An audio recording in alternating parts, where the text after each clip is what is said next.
dia, seja bem-vindo ao Abrolhos Rural, o seu programa do agronegócio. Hoje é domingo, dia 16 de outubro e aproveita, já deixa o seu like, ativa o sininho das notificações, compartilha para que mais pessoas fiquem por dentro do universo do agronegócio aqui no extremo sul da Bahia. Se você tiver algo interessante para compartilhar com a gente ou uma sugestão de pauta, envie para a nossa produção pelo telefone que aparece no seu vídeo.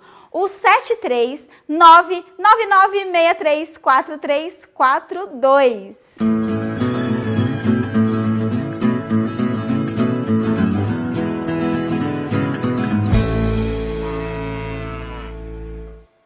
E você vai ver no programa de hoje uma matéria numa propriedade em Teixeira de Freitas que bateu recorde na produção da mandiocultura.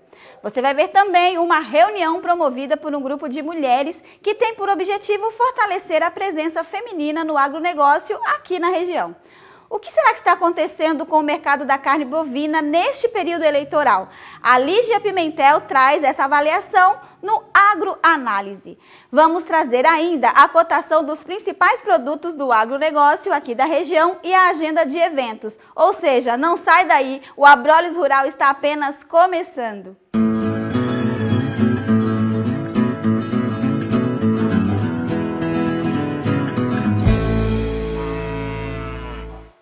Bom dia oficialmente para você que está nos permitindo entrar na sua casa agora, hoje, domingo, né? Dia 16 de outubro. E a gente está chegando já falando sobre as mulheres que vêm ganhando espaço considerável em muitos mercados.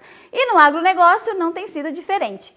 Buscando fortalecer ainda mais a presença feminina na agropecuária e trazendo melhor qualificação e oportunidade para as mulheres aqui da nossa região, um grupo batizado de Mulheres do Agro promoveu em Teixeira de Freitas uma reunião com algumas entidades ligadas ao nicho. Óbvio que a nossa equipe também marcou presença e você vai acompanhar como foi. E o Abrolhos Rural estacionou rapidinho aqui no auditório do Sebrae, em Teixeira de Freitas, onde está acontecendo a primeira reunião do Grupo Mulheres do Agro. Para falar um pouquinho mais sobre esse grupo, está ao meu lado a Gilda Machado Neves, que é uma das integrantes desse grupo que está trazendo inovações. Como é que fala um pouquinho desse grupo para a gente, Gilda? Bom dia a todos. Então, esse grupo foi criado após a exposição de Teixeira de Freitas, quando percebemos que as mulheres, que na nossa região tem muita mulher ligada ao agro. E criamos um grupo de WhatsApp, provavelmente vamos formalizar uma comissão responsável por esse grupo, né? E depois, consequentemente, talvez até uma associação. E hoje nossa primeira reunião é com o Gilson do Senar, que é o coordenador, e mais duas mulheres que estão em Salvador, que será uma reunião virtual. Elas são ligadas e responsáveis por essa área do agro, né?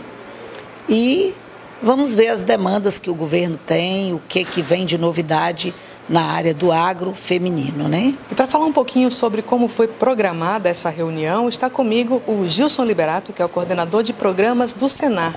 Então, Gilson, o que foi que vocês programaram para essa reunião hoje, para agregar as mulheres do agro? Olhe bem, bom dia a todos. Nós temos uma parceria aqui forte com o Sindicato dos Produtores Rurais aqui de Bezerro Neto, do qual o senhor Dori Neves é o presidente, também diretor da Federação de Agricultura. Então essa relação entre nós são muito fortes. Nós tivemos aqui uma exposição, do qual foi uma das palestras, foi a Mulher no Agro. A vice-presidente da federação esteve aqui e com isso as mulheres se reuniram, né?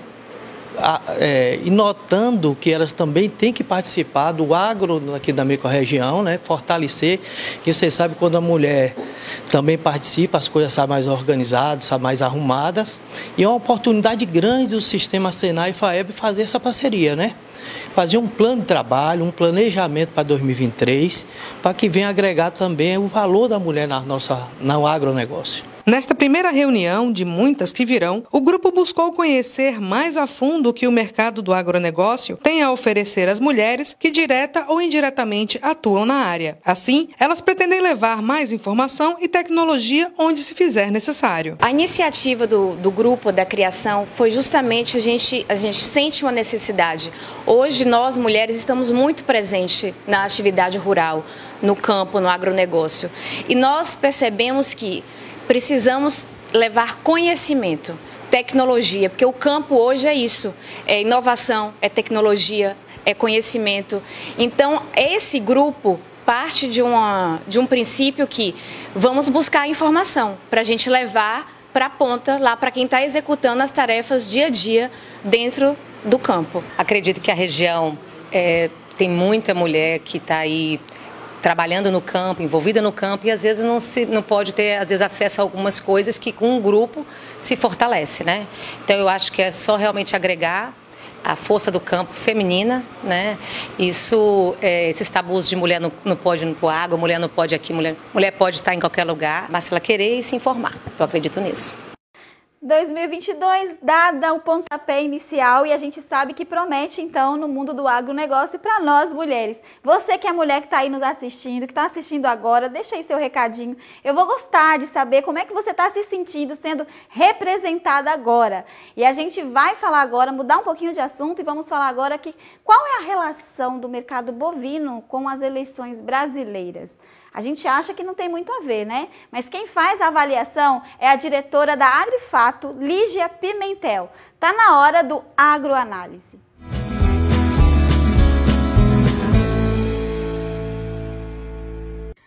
Fala pessoal, mercado agitado essa semana, a gente viu as escalas se enxugarem um pouquinho, a carne firmar um pouco e, de fato, o mercado pecuário encontrar um piso para as cotações.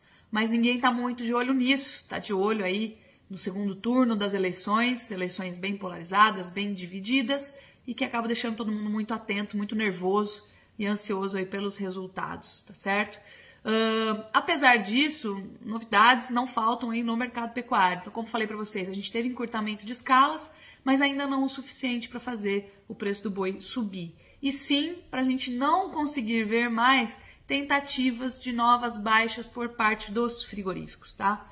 Um ponto positivo interessante é o enxugamento da oferta de carne no mercado atacadista, que acabou sustentando os preços, só que a gente ainda tem uma disparidade de oferta. Tem menos oferta de carnes nobres, de cortes de traseiro principalmente, e um pouquinho mais de oferta sobrando de ponta e de cortes de dianteiro, que desequilibra um pouco o mercado.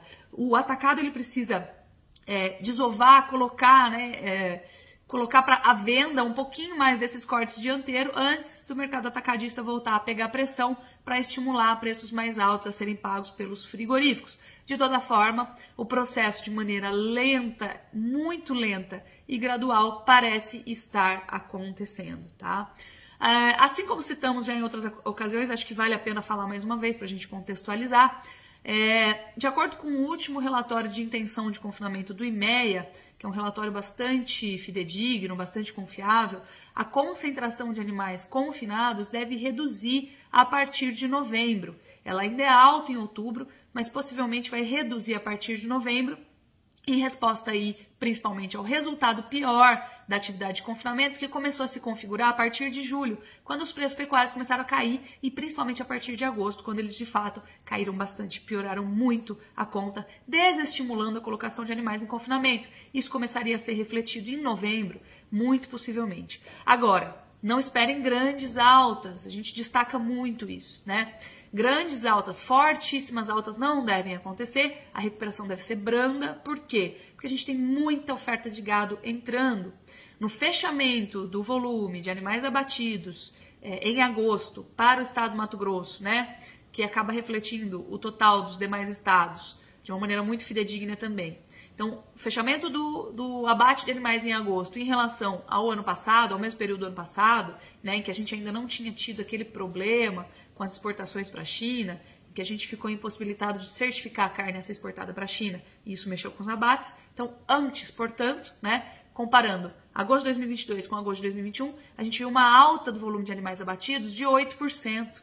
Então, assim, isso é muito proeminente, isso é muito significativo e mostra que o ciclo pecuário tem se fortalecido, né? Tem mostrado aí a sua atuação, a sua força sobre a composição de preços. Então, nós temos mais oferta hoje, 8% maior de carne no mercado doméstico, mais ou menos, né? A gente tem que descontar as exportações, que por sinal estão indo muito bem, mas a gente tem um acréscimo, para vocês terem uma ideia, de 5% na disponibilidade de carne no mercado doméstico em relação ao mesmo período do ano passado. As exportações estão indo bem, estão absorvendo muita carne, mas a gente tem um excedente de carne por conta do mercado doméstico. Lígia, o consumo doméstico melhorou? Sim, melhorou. Ele respondeu ao Auxílio Brasil, ele respondeu à recuperação dos empregos, respondeu à campanha eleitoral que distribui dinheiro, né? Mas não tem sido o suficiente para aplacar a oferta. Então, um grande driver do momento, que fez com que o segundo semestre de 2022 trouxesse preços menores do que o primeiro semestre de 2022, o que seria a primeira vez na história em que o boi cai no segundo semestre em um ano eleitoral. Isso tem sido direcionado e provocado por uma oferta maior. E a gente consegue atribuir isso ao ciclo pecuário, porque 2020 e 2021 foram anos recordes quando a gente fala em retenção de fêmeas. Então, a maior retenção de fêmeas da história aconteceu entre 2020 e 2021. Isso significa mais ventres disponíveis à produção de bezerros, consequentemente de animais terminados, e a gente tem sentido esse efeito agora, tá bom? Esse é o comentário da semana, então esperem aí uma recuperação para novembro, mas não muito proeminente, e sigamos aí com o desafio de passar por essa fase de baixa de ciclo. Obrigada pela atenção, até a próxima! Agradecer aí a Lígia e você não sai daí, a gente vai para um rápido intervalo, mas você nem vai sentir, é rapidinho, a gente está de volta daqui a pouco.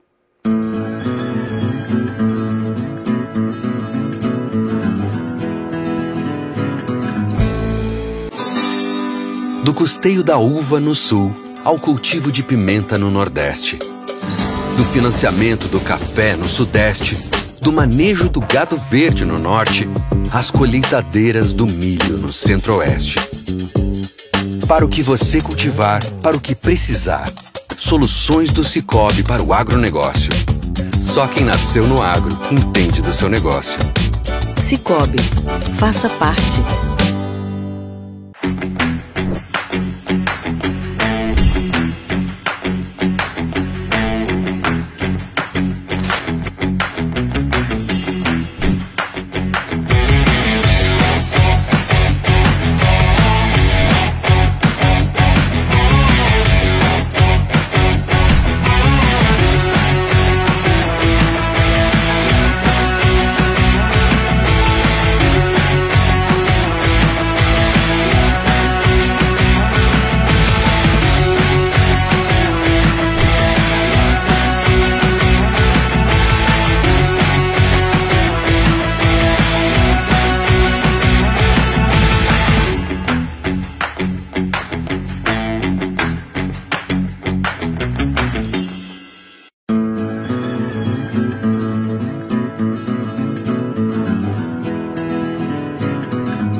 Falei que era rapidinho, já estamos de volta. Quero agradecer a todos os nossos parceiros e a você em especial que nos assiste.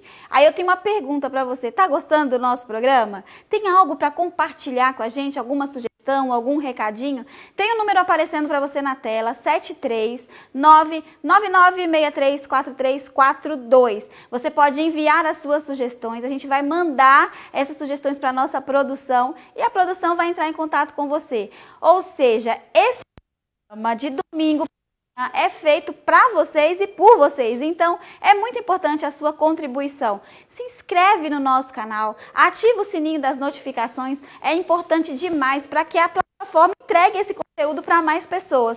Afinal de contas, nós estamos aqui no extremo sul da Bahia, trazendo um programa de qualidade para você. E vamos agora mudar de assunto e falar que a Secretaria Municipal de Agricultura aqui de Teixeira de Freitas vem trabalhando a implantação do Plano de Ação Territorial, mais conhecido como PAT da Mandiocultura.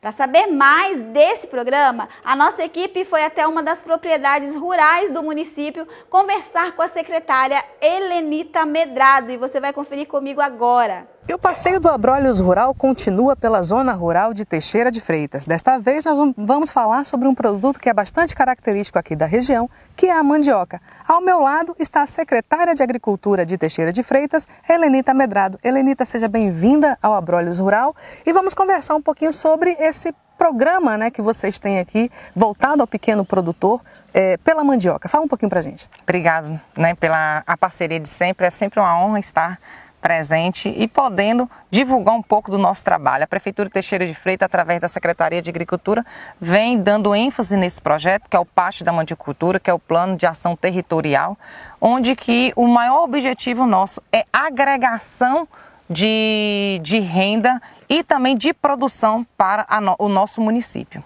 Então fala pra gente como é que funciona na prática, como é que vocês chegam ao produtor rural, como é que vocês fazem a seleção das terras, né? Porque aqui o PAT ele é um programa de experimento, não é isso? Justamente. Então assim, é feita uma análise, hoje nós temos 36 comunidades que nós damos assistência e nessas comunidades nós temos uma equipe técnica específica onde que a gente apresenta esse projeto para os produtores. Aquele que se identifica, que tenha interesse em desenvolver esse projeto juntamente com a Secretaria de Agricultura, é feito sim uma análise do local, da propriedade dele, digamos dessa forma, para ver se é adequado ou não para desenvolver o projeto. Mas muito raro não é, porque a nossa cultura, a mandiocultura, ela é uma planta muito adaptável na nossa região.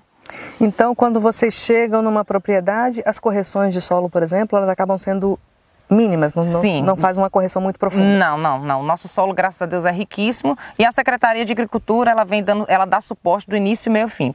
O preparo de solo, que é a aração, a sucagem e também o plantio. Toda a equipe técnica entra junto com o produtor nesse projeto. Então o produtor, ele só precisa conhecer a proposta, se identificar com ela e descansar no Senhor que a Secretaria dá todo o apoio necessário. A gente dá todo o apoio necessário. Justamente. Muito bem, nós estamos aqui, né, numa roça bem rica, né, com bastante pés já, estão praticamente prontos para colheita, é isso? Justamente, aqui já está num ponto, ela está madura, chamada, né? Essa é uma da nossa unidade demonstrativa com maior produtividade, chegou a 70 toneladas por hectare. Esse projeto ele é tão riquíssimo que era em média de 9 a 12 toneladas por hectare e hoje a gente já chegou a esse resultado, né? Então, para a gente é muito gratificante e pode observar que a característica da haste ela é muito saudável, né? Então, uma roça que foi muito bem cuidada, foi feito todos os tratos culturais de acordo com a orientação técnica. E aqui vocês começaram o plantio dessa área tem quanto tempo? Em torno de 1 ano e 2 meses, em média. É o período que ela amadurece, né? Aqui é uma variedade para a indústria, não é de mesa. E assim, essa foi uma das que mais se desenvolveu, digamos, dessa forma na atuação do pátio do município. Então agora pincela aqui pra gente um pouquinho, que daqui a pouco a gente vai ter uma conversa mais técnica, mais profunda. É verdade que são mais de 600 produtos tirados da mandioca? Justamente. A mandioca ela se aproveita tudo, da parte aérea, literalmente, das folhas da raiz, mais de 600. Nós temos aí produtos riquíssimos que pode ser usado como adubação, como herbicida, né? Enfim, combate a pragas e doenças, que é a manipoeira, que é um projeto futuro da Secretaria de Agricultura também. Com fé em Deus, para o ano a gente já quer dar ênfase nesse projeto, para esse mesmo produto da mandioca, ele vai nos ajudar a ampliar e fortalecer ainda mais a cultura. A gente está vendo aqui no terreno, né, alguns formigueiros, né, que ainda estão na terra aqui fazendo parte. Traz algum prejuízo? Nessa idade que a planta está, não. Mas foi feita a correção antes de iniciar-se o plantio, sim, porque o formigueiro ela tem que ser combatido quando a planta está pequena, porque é onde ela corta, né, a planta e ela compromete ali a produção, mas nesse estágio que ela está, não. Então, todo o cuidado também aqui foi feito em cima de toda a produtividade da mandioca? Sim, tudo que foi usado aqui, justamente. Com os produtos tirados da própria mandioca, do próprio pé? Não, os tratos culturais que foram realizados nessa roça, a gente não usou ainda a técnica da manipoeira. Usamos a técnica normal mesmo de combate à formiga normalmente. Mas para isso nós temos hoje aqui o nosso técnico Cacá, né, que eu falo que é a menina dos olhos de ouro, é o pátio da mandiocultura, onde que ele vai estar passando toda essa orientação técnica aqui para vocês. Então agradeço a sua participação aqui e vou já chamar o Cacá para a gente continuar esse bate-papo. Obrigado pelo apoio, estamos sempre à disposição. É isso, e não terminou ainda, né? Vocês viram aí a secretária falando sobre tudo se aproveita na mandioca. E a gente vai dar seguimento a esse assunto tão enriquecedor, aproveitando para conhecer mais a fundo essa raiz que é tão da nossa gente. Quem fala mais sobre a riqueza da mandioca é o técnico agropecuário Cacá Farias, que nos apresenta uma propriedade que bateu recorde na produção da mandioca por aqui. E como o assunto é mandioca, está aqui comigo o Cacá Farias, que é técnico em agropecuária e vai falar das especificidades de toda essa plantação que a gente está gravando aqui hoje. Então, Cacá, fala pra gente qual é o diferencial dessa planta, né? Comparado, a gente viu que aqui no terreno próximo, ali do outro lado, tem uma outra variedade também e até as folhas são diferentes. Fala pra gente um pouquinho. É isso mesmo, Débora. Essa variedade é uma variedade chamada SBR Formosa. Ela veio da Embrapa, né, de Cruz das Almas, e o grande diferencial dela, além da produtividade, é que ela é uma variedade indexada. O que seria indexação? É pegar uma planta livre de doenças e replicar ela.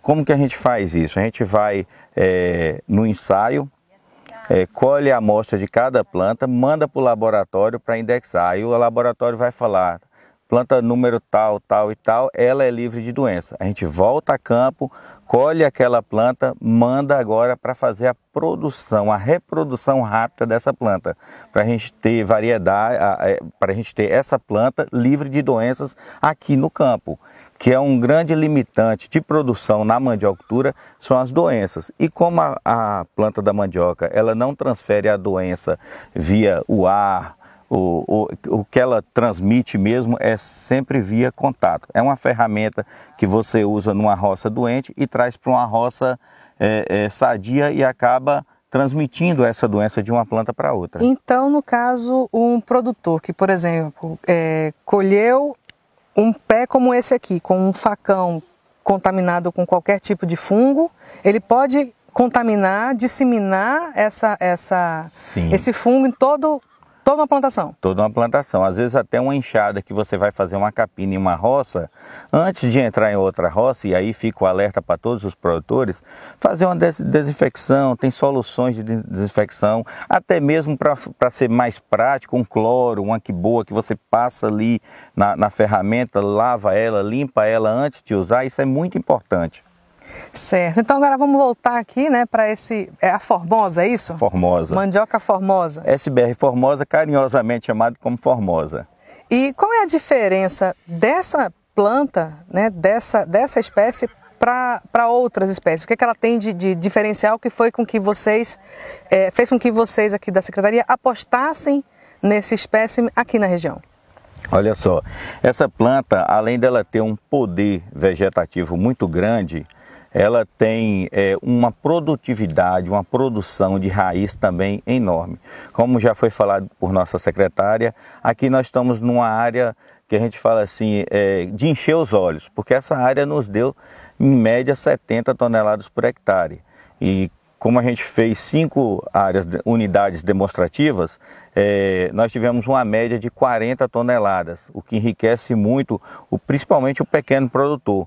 Por quê? Por ser uma cultura de custo baixo, né, de implantação, e você pulando de 9 a 12 toneladas para 40, que foi a média nossa, olha quantas vezes não cresceu em rendimento naquela mesma área que ele ia plantar, usando as variedades comuns da nossa região. Olha o quanto que ele não ganha com isso. E uma característica que eu gosto muito de mostrar nessa planta é a quantidade de gemas. Às vezes você vai plantar... As gemas são esses nozinhos aqui, né? Esses nozinhos, isso. E olha a quantidade também de haste que ela dá reta. Então, assim, facilita até para a gente colher e para a gente plantar essas hastes. Em vez de estar plantando de 20 a 15 centímetros, uma haste dessa, você pode plantar de 10 em 10 centímetros que ela vai produzir. Então, e aí você ganha em produtividade de sementes. Então você está me trazendo aqui uma curiosidade, né? Diga aí. Como é feito o plantio da mandioca? É a partir da raiz, a partir da haste? Como é que é trabalhado isso aí? Olha só, essa variedade chegou na nossa região, no nosso município, através de mudas em tubetes. Aqui a gente também, eu como técnico, a gente não conhecia plantar mandioca via muda, mas é porque veio da Embrapa, já veio, né, os tubetes ou até um rocambole que faz, né, com todas as mudas, e a gente plantou ela como se planta um café, como se planta uma muda de laranja, só que a propagação disso aí a gente está fazendo via manivas mesmo. Você corta aqui... Que a maniva é o caule, né? O caule. Você corta em torno de 10 a 15 centímetros uma manivinha dessa aqui. Cada manivinha de 10 centímetros aqui é uma semente. E você vai fazer o plantio. Aqui nessa unidade demonstrativa, a gente plantou de 1 em 1 metro, tanto em linhas como de planta a planta, entendeu? Então, para a gente chegar a um total de 10 mil plantas por hectare, né? Para a gente fazer toda a avaliação, a gente fez isso para ter números exatos e saber qual foi a produtividade por hectare. E assim, não só a gente avaliou aqui o peso das raízes, como a gente avaliou o peso da planta inteira com raiz, o peso da raiz com casca, o peso da raiz sem casca, o peso da casca, entendeu? O número de haste, para você ver essa planta aqui, tem 5 hastes acima de 1 metro. Isso também a gente avalia para ver qual é a característica de produção de haste da planta. O coleto, que é medir a haste, a espessura da haste, né? A gente também faz essa avaliação, tudo isso é documentado e registrado para o pátio da mandiocultura, que é o Plano de Ação Territorial da Mandiocultura, né?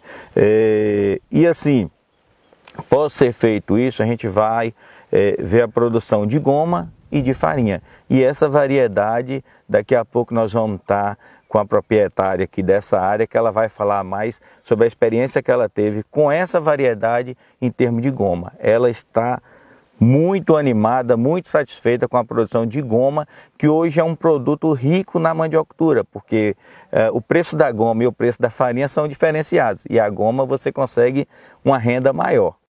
A gente está aprendendo muito hoje aqui nesse programa, né? Que delícia aprender e compartilhar isso com vocês. Então é isso, vai aí, ó, aonde tem aí, compartilha com mais gente para aprender junto com a gente aqui, porque a gente agora vai chamar a última parte dessa matéria, desse aprendizado sobre a mandioca e conhecer a dona desse mandiocal que bateu o recorde na produção. Veja agora com a gente. Você percebeu que existem alguns capins no meio do mandiocal? Como esta roça está prestes a ser colhida, a capina não precisa ser feita, mas é sempre bom lembrar que a mandioca não aceita concorrentes em seu terreno e, por isso, toda a área deve ser mantida sempre limpa e livre de ervas daninhas. Agora, a gente vai continuar a conversa com o Cacá Farias sobre mais produtos vindos da mandioca. Então, vamos falar um pouquinho ainda, explorar você aqui um pouquinho? Fique à vontade. Sobre esses produtos, a utilidade da mandioca, de tudo se aproveita na mandioca. Tudo se aproveita da mandioca. Como nossa secretária já falou, tem mais de 600 subprodutos que é retirado da mandioca. Então, por exemplo, como essa planta ela já está na fase de colheita e a característica dessa variedade é de cair bem as folhas quando ela está nesse ponto de maturação, ela tem poucas folhas, mas a parte aérea, que essas folhas da mandioca, a gente utiliza ela para fazer silagem e dar como ração animal. Né? Ou fazer silagem ou passar por um processo de secagem e triturar ela para entrar na composição de uma ração que pode ser usada em aves, pode ser usada em peixe, até mesmo para gado de leite, gado de corte. Por quê? Porque essa parte aérea ela é rica em proteína Enquanto nós temos aí milho, que varia entre 12% a 14% de proteína, o capim-açúcar, que varia aí de 7% a 10% de proteína, nós temos a mandioca, que chega de 19% a 22% de proteína, dependendo da variedade e do ponto de maturação da folha. E a silagem, esse processo de secagem das folhas, né, que é a silagem para fazer a ração, da mandioca, ele é mais simples? Muito simples, é muito simples. Na verdade, a gente não precisa nem secar a folha para o caso da silagem. Na silagem, o que a gente faz? A gente pega essa planta in natura, já tritura ela, passa ela e ensaca naquelas máquinas sob pressão para tirar o ar, né, daquele material e ensacar fazendo a silagem. Com isso, você não precisa, para a mandioca, você não precisa nem de usar um inoculante, que é um custo a mais que o produtor iria ter. Por quê? Porque ela, por causa dessa característica dela, que você ensaca e você após 48 horas, você já pode abrir aquela silagem e fornecer para os animais. Falando nesse tempo de 48 horas, que é um tempo muito rápido, né? No processo de silagem, outros produtos levam um tempo maior para secagem, para evaporação e tal. A gente sabe que a mandioca, ela tem toxinas, né? Nesse processo de silagem, o que acontece com essa toxina das folhas da mandioca? É chamado ácido cianídrico. O que é uma silagem? Silagem, você coloca o material e ele vai fermentar, né? Por isso que a gente usa inoculante, para ele acelerar esse processo de fermentação e ele ficar pronto para o consumo animal.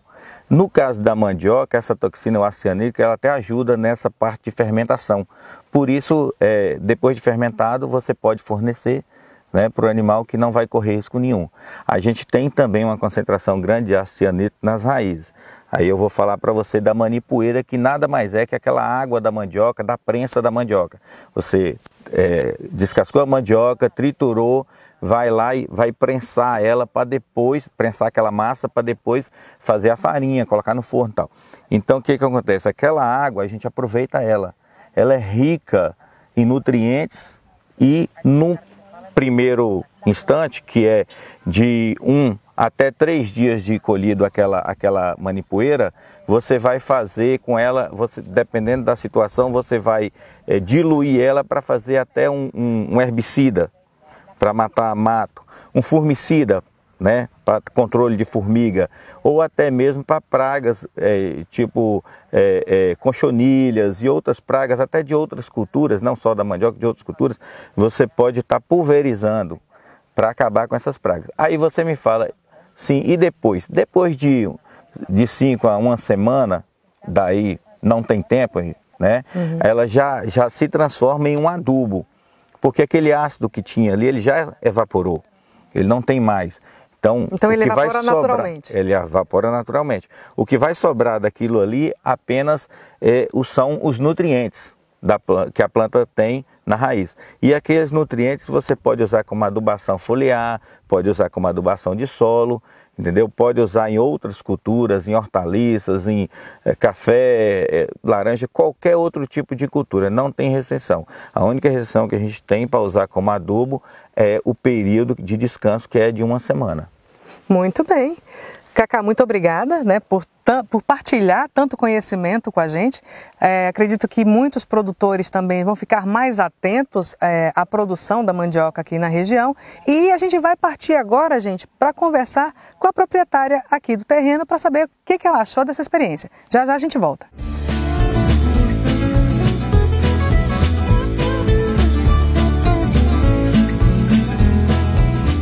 E agora a gente vai conversar com a proprietária aqui da área, Joslene Sampaio. Então, Joslene, fala pra gente como é que foi essa experiência de vocês com o PAT. A experiência que tivemos foi muito boa, sabe? Cacá veio aqui outro dia, que é o técnico aqui que toma conta aqui com a equipe da secretaria, e tiraram alguns pés de mandioca. Aí, através desses pés, eu tirei um pouco de goma, mais ou menos equivale que a gente conta aqui em carga, uma carga e meia de mandioca. Aí deu 66 litros, então foi bem mais esperado do que eu imaginava, sabe? Então, o resultado muito bom. Então, para você, está valendo a pena participar do PAT? Sim, está valendo a pena. Inclusive, depois que eu vender essa parte aqui, eu vou continuar com o projeto, sabe? Junto com o pessoal da secretaria, aí eu vou dar continuidade. Então, para você hoje, o que você onde você está lucrando com a mandioca é na produção de goma? Isso, na produção de goma. Muito bem. Você gostaria de deixar alguma consideração com relação ao pessoal da secretaria? Sim, eu quero agradecer à secretária Helenita pelo desempenho aí com os pequenos produtores, com esse projeto da mandiocultura, Cacá, que é o nosso técnico, e a toda a equipe da Secretaria de Agricultura. E me diga uma coisa, você recomendaria esse PAT, né, esse programa, para algum outro produtor aqui vizinho seu? Sim, eu recomendaria. Eu recomendaria sim. Vale a pena. Vale a pena. Muito bom. Mas o resultado foi ótimo, excelente. Ok, Jo, muito obrigada pela sua participação aqui no Abrolhos Rural. Obrigada, e desejo sucesso para vocês. Obrigada. Olha, gente, não mostraram aí nas imagens, não, mas a produção ganhou um cafezinho. Eles tomaram café com mandioquinha. Vocês sabem que café de roça como vem incrementado, né? Então a gente quer agradecer a Helenita, quer agradecer ao Cacá e à proprietária também, né, do local que, assim, trataram a equipe com muito carinho e dizer para vocês, viu? Nossa região é riquíssima, o Abrolhos Rural tá aí fazendo presença, então se você é produtor rural, se você quer que a gente vá até a sua propriedade, tem um número que está sempre aparecendo para você na tela, mas eu vou repetir agora de novo, 73999634342. Esse é o telefone que você pode convidar a nossa produção para mostrar o que você produz, né? O que você quer mostrar para a gente aqui do mundo rural. E ó, antes, a gente agora vai falar de um assunto importantíssimo, porque você vai acompanhar a cotação. Como é que está a cotação da nossa região? Vamos trazer agora para vocês. Vamos apresentar a cotação dos principais produtos do Extremo Sul pela tabela da Federação da Agricultura e Pecuária da Bahia, a FAEB. A arroba do boi gordo está sendo vendida a R$ 265 em Luiz Eduardo Magalhães. A arroba do cacau está sendo cotada a R$ 177 em Eunápolis. O café Conilon tipo 7 está sendo cotado a R$ 715 a saca de 60 quilos em Itamaraju.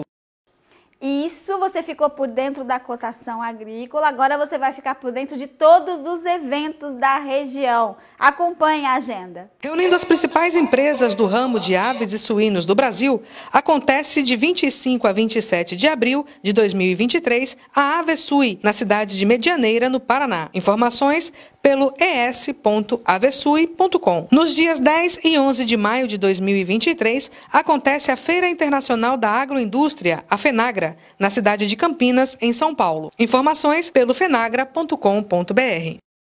Deixa eu me corrigir aqui para vocês ao vivo. Eu disse que era a agenda da região. E não é não, gente. É a agenda nacional do nosso país. Ou seja, acompanhe o Abrolhos Rural e fica sabendo o que está acontecendo em todo o Brasil em relação ao agronegócio. E agora a gente vai ficar por dentro do tempo. Como é que vai ficar o tempo essa semana, hein? Traz aí pra gente, Débora. E vamos à previsão do tempo para esta semana, de 17 a 23 de outubro. Em Eunápolis, vamos ter uma semana bem ensolarada, com pancadas de chuva bem distribuídas. As temperaturas variam entre 19 e 30 graus. A umidade relativa do ar fica entre 44% e 100%. Em Medeiros Neto, vamos ter uma semana bastante ensolarada. Chuva rápida prevista apenas para o próximo domingo. As temperaturas variam entre 18 e 32 graus. A umidade relativa do ar vai oscilar entre 36% e 100%. Em Teixeira de Freitas, vamos ter uma semana de sol entre nuvens, com pancadas de chuva bem distribuídas. As temperaturas variando entre 18 e 29 graus. A umidade relativa do ar oscila de 51% a 100%.